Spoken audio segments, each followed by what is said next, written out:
सुबह के तकरीबन 6 बजे का टाइम था। चारों तरफ घना जंगल। ऐसे में कृष्णकांत नाम का एक आदमी किसी को ढूंढते हुए नजर आ रहा था। नीलावंती, बेटा नीलावंती, कहाँ हो तुम?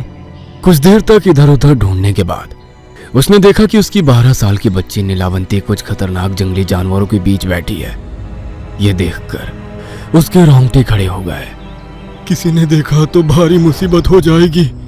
उसने नीलावंती का हाथ पकड़ा और उसको तेजी से घर ले आया।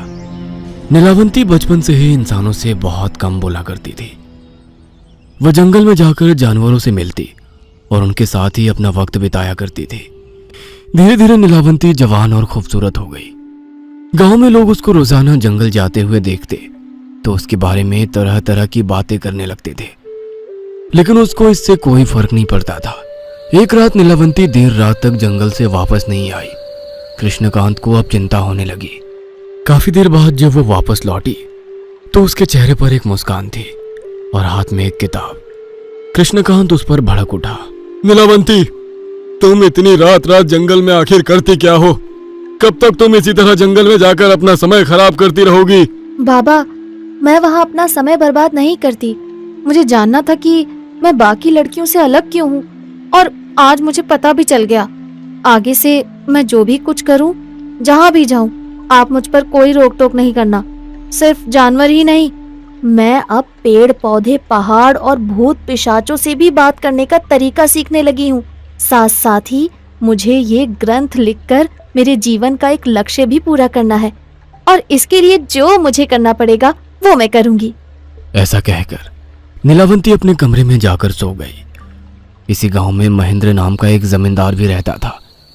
अभी रात अपने दूसरे पहर पर थी।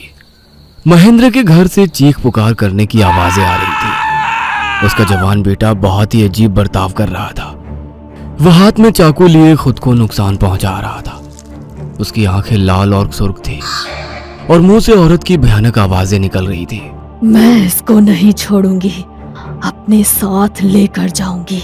ये कहकर उसने महेंद्र के हाथ पर चाकू चला डाला।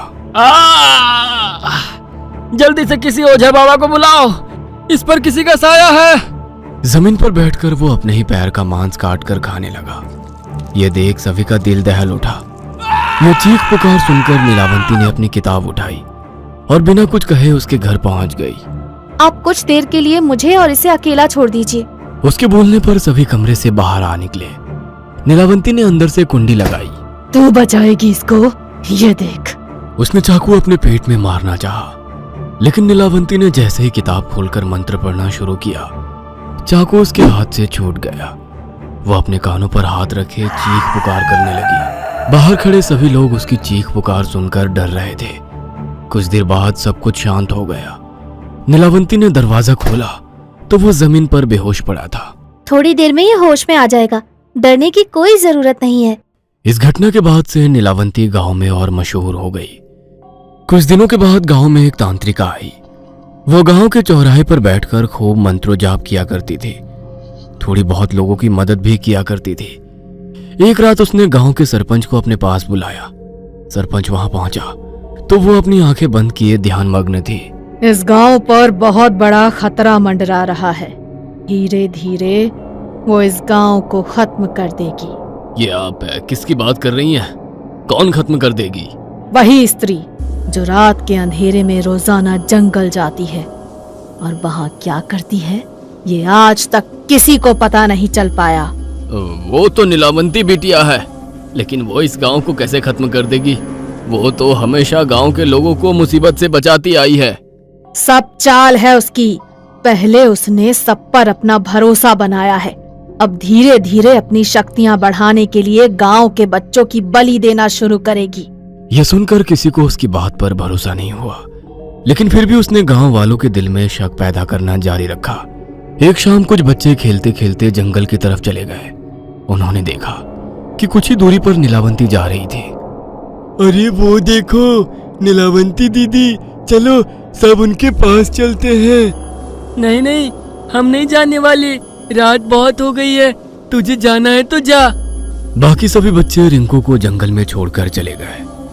रिंकू उस रास्ते पर चल दिया जिस पर उसको नीलावंती गुजरती नजर आई थी। नीलावंती दीदी, आप कहाँ हो? उसने देर ना करते हुए रिंकू का हाथ पकड़ लिया और तेज धार नाखून उसकी आंखों में दे मारा। रिंकू की चीख जंगल में गूंज कर रह गई। जब गांव के सभी बच्चे अपने अपने घरों को लौट चुके थे तो रिंकू के पापा राजू ने बाकी बच्चों से पूछा, चाचा, हमने रिंकू को नीलावंती दीदी के पीछे जंगल में जाते देखा था। उसके बाद हम उसको वहीं छोड़कर घर आ गए थे। यह सुनकर राजू बेहद डर गया। उसने गांव के कुछ आदमियों को अपने साथ लिया और रिंकू की तलाश में निकल गया। जंगल में जब उसको रिंकू की लाश बेहद ही खराब हालत में मिली तो उसके ऊपर मानो दुखों का पहाड़ टूट पड़ा। रिंकू बिटवा, रिंकू बिटवा। कुछ देर बाद कृष्णकांत के घर के बाहर राजू कुछ आदमियों को लेकर पहुंच गया। कृष्णकांत, अरे वो कृष्णकांत, कहिए, क्या बात है? मेरा बेटा अपने दोस्तों के साथ जंगल में खेलने के लिए गया था। वहां से वो तेरी बेटी नीलावंती के पीछे चला गया और अब हमें जंगल में उसकी लाश मिली है। ये सुनकर कृष्णकांत बेहद डर गया। इसी बीच नीलावंती भी वापस आ चुकी थी। उसने घर के बाहर लोगों को जमा देखा तो वो भी हैरान रह गई। बता, तूने मेरे बेटे रिंकू को क्यों मारा? आप ये क्या कह रहे हैं? वो तेरे पीछे जंगल में गया था। मुझे उसके बारे में नहीं पता। मैं तो जंगल में अकेली थी। तूने ही मेरे बेटे को खत्म किया है, चुड़ैल। काफी देर तक उनमें बहस होती रही, लेकिन नीलावंती के खिलाफ कोई पक्का सबूत नहीं था। इसलिए गांव के लोग राजू को वहां से अपने साथ ले गए। अब तांत्रिका ने गांव के लोगों को खूब भड़काना शुरू कर दिया और गांव वालों पर भी उसकी बातों का असर होते हुए दिखाई दे रहा था। नीलावंती ने अभी भी जंगल जाना और किताब लिखना नहीं छोड़ा। एक रात जब वो जंगल से वापस आई तो कृष्णकांत ने देखा कि उसके हाथ में हमेशा की तरह एक किताब है, लेकिन आज इसके दूसरे हाथ में भी कुछ था। उसने उस चीज को अलमारी में रखा तो उसकी चमक से घर जगमगा उठा। यह एक नीले रंग का हीरा था। अरे, इतना महंगा हीरा!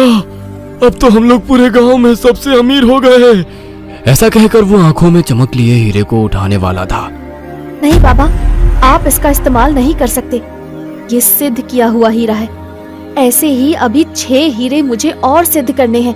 उसके बाद मैं आपके लिए बेशुमार गुप्त धन का इंतजाम कर दूंगी और अपनी विधि भी पूरी कर लूंगी। तब तक आप इन हीरों पर किसी तरह की नजर नहीं रखना। कृष्णकांत को ये बात बहुत बुरी लग गई। अगली रात भी नीलावंती अपने साथ वैसा ही एक और हीरा लेकर घर आई और रोजाना करते करते अब 7 हीरे इकट्ठे हो चुके थे। सुबह जब नीलावंती सो रही थी तो एक आदमी कृष्णकांत से मिलने आया। कृष्णकांत जी, आपको तांत्रिका ने बुलाया है। वो कह रही है कि आपको एक बहुत ही जरूरी बात बतानी है। आप नीलावंती को पता लगे बिना दोपहर में तांत्रिका के पास चले आना। यह सुनकर कृष्णकांत के मन में हजारों सवाल उठने लगे थे। दोपहर में जब कृष्णकांत तांत्रिका के पास पहुंचे तो वहां गांव का सरपंच और कुछ आदमी भी मौजूद थे। जो मैं बता रही हूँ उसको ध्यान से सुन कृष्णकांत।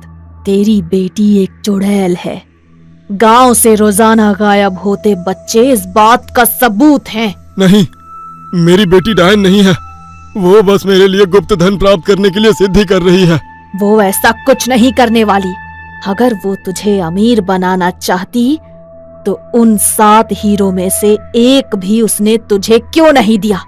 और उस ग्रंथ में वो क्या लिखती है आज तक तुझे क्यों नहीं बताती?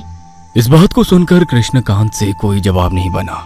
आज रात जब वो जंगल जाएगी तो हम सब उसका पीछा करेंगे। तब मैं उसको उसके असली रूप में लेकर आऊंगी और हमें ये भी पता चल जाएगा कि वो जंगल में आखिर करती क्या है, उस ग्रंथ में वो क्या लिखती है। रात को नीलावंती ने वो 7 हीरे और किताब अपने हाथ में ली और जंगल को चली गई। अब उसके पीछे पीछे तांत्रिका, कृष्णकांत और गांव का सरपंच भी उसके पीछे हो लिया।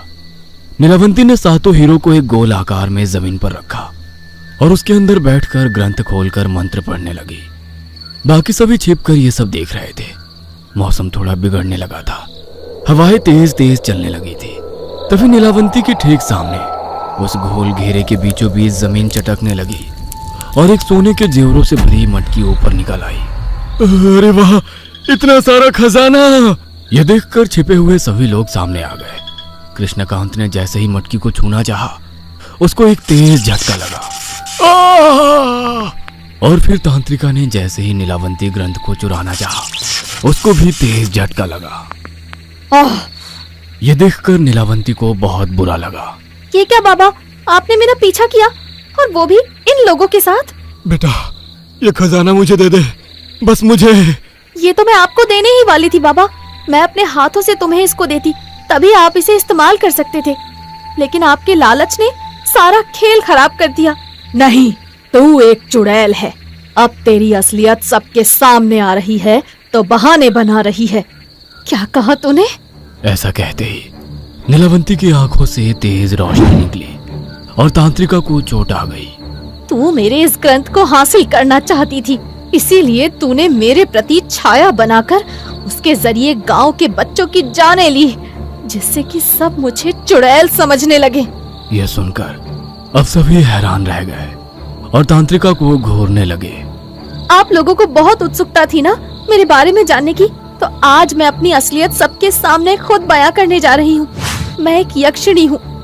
यक्षिणी यक्षलोक में पैदा होती है, लेकिन हजारों साल में एक ऐसी यक्षिणी होती है जो इंसानों की दुनिया में पैदा होती है। उसके अंदर जानवर, पेड़ पौधे और पहाड़ों तक से बातचीत करने की शक्तियाँ होती हैं।